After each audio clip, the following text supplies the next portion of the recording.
अंतर्गत हे गटकार्य होतं आमचं। तर याच्यामध्ये सर्वांना वेगवेगळे गट दिले, विषय दिले होते, त्यावरून हे आपल्याला एक आजचं कार्य करायचं होतं। तर या ठिकाणी आम्ही आमचं गटकार्य केलेलं आहे। आमच्या गटाचं नाव आहे रामानुजन गट। गणित विषय असल्यामुळे आम्ही रामानुजन हे गटाचं नाव दिलेलं आहे। यामध्ये आमच्या 16 भगिनी होत्या। आम्ही सर्व 16 भगिनींनी हे कार्य केलेलं आहे। तर आमचं क्षेत्र आहे बोधात्मक विकास आणि ध्येय बालकांची गणितीय समज विकसित होणे आणि ती विविध राशी, आकार, मापे यांचा वापर करून समजून घेऊ शकतात असं हे क्षेत्र आहे। यावर आधारित क्षमता आहेत लगतच्या परिसरातील वस्तूंची लांबी, वजन आणि आकारमान यासाठी साधी मोजमापे तो तयार करतो। राशी, आकार, अवकाश आणि मोजमापे या संदर्भात सोपी गणिते सोडवतो व तयारही करतो। अशा हे त्याच्या क्षमता विकसित झाल्या पाहिजे। तर यासाठी कृती आयताची परिमिती काढण्यासाठी मोजमापासाठी मोजमापे, पेन्सिल, दोरी इत्यादी साहित्य आपण वापरतो। वर्गखोलीमध्ये तो असेल तर ह्या टेबलची परिमिती काढ, त्याच्या पुस्तकाची परिमिती काढ, अशा आपण त्याला वस्तू देऊ शकतो। त्यानंतर आयताची व्याख्या स्पष्ट करतो। दोरीच्या सहाय्याने वेगवेगळ्या आकारांची परिमिती मोजतो। त्यानुसार परिमिती म्हणजे काय समजून घेऊन सांगतो। त्यानंतर प्रमाणबद्ध साहित्याचा वापर करून त्यानुसार परिमिती काढतो। ह्या सर्व माहितीवरून तो स्वतः सूत्र तयार करतो आणि त्याचा पडताळा पाहतो। अशाच पद्धतीने ही कृती आपल्याला वर्गात करून घ्यायची आहे। तर यावर त्यांनी वेगवेगळे प्रश्न सुद्धा प्रश्न कौशल्य निर्मिती म्हणजे वेगवेगळे प्रश्न, याच्यामध्ये आपण भरपूर प्रश्न तयार करू शकतो। 1 ते 50 प्रश्न तयार करू शकतात विद्यार्थी। प्रत्येक विद्यार्थी वर्गात 20 असतील तर 20 प्रश्न त्याच्याकडून येणे अपेक्षित आहे। तर सर्वप्रथम आता इथे आम्ही एक नमुना म्हणून प्रश्न तयार केलेले आहे। तुमच्याजवळ असलेल्या पुस्तकाची, वहीची परिमिती काढणे म्हणजे जवळच्या वस्तू आयताकृती असलेल्या।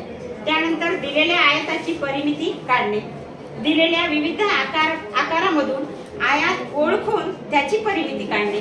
त्यानंतर दिलेल्या मापावरून आयताची परिमिती काढणे म्हणजे आयत हा संकल्पना त्याची पूर्ण स्पष्ट होईल, तो त्याचा संबंध क्लिअर होईल। म्हणजे आयत म्हणजे काय, 2 बाजू समोरासमोरच्या सारख्या आणि ह्या सुद्धा सारख्या, हा संबंध स्पष्ट झाल्यावरच हे प्रश्न आपल्याला त्यांच्याकडून मिळतील। जोपर्यंत संबंध गणितामध्ये क्लिअर होत नाही तोपर्यंत आपण पुढे जाऊ शकत नाही। यामध्ये आता मूल्यांकन करताना आपल्याला काय करायचं आहे तर क्षमता पाहायच्या आहेत। त्याच्या क्षमता किती विकसित झाल्या, मग तो प्रवाहावर आहे का, पर्वतावर आहे का, आकाशावर आहे। तर त्याच्यामध्ये तो गेल्यानंतर त्याच्याकडून काय अपेक्षित आहे हे सुद्धा आम्ही इथे नमूद केलं, फक्त राईट केलेलं नाही।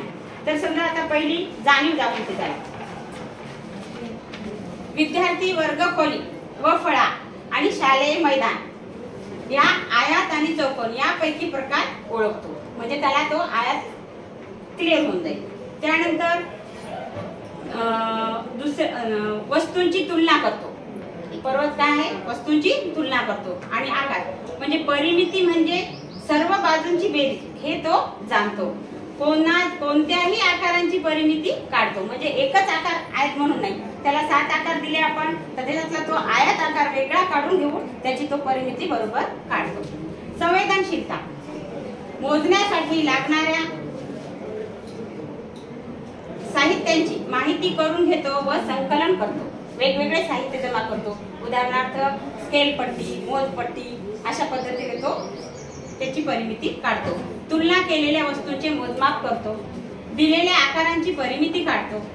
त्यामध्ये मग सृजनशीलता निर्माण होईल। वर्गखोलीतील व त्याच्या परिसरातील परिचित आकारांची मोजणी करतो म्हणजे फक्त एवढं वर्गखोली पुरतच नाही, अभ्यासापुरतच नाही, तो ती संकल्पना त्याने ग्राउंड मध्ये गेल्यानंतर व्यवहारामध्ये वापरताना प्रत्येक ठिकाणी त्यांनी ते आकार पाहिल्यानंतर त्याला सांगितलं की बाबा या वस्तूची तू परिमिती काढून दाखव, तर ते आपलं सूत्र वापरून त्याला तिथं त्या ठिकाणी परिमिती काढता आली पाहिजे।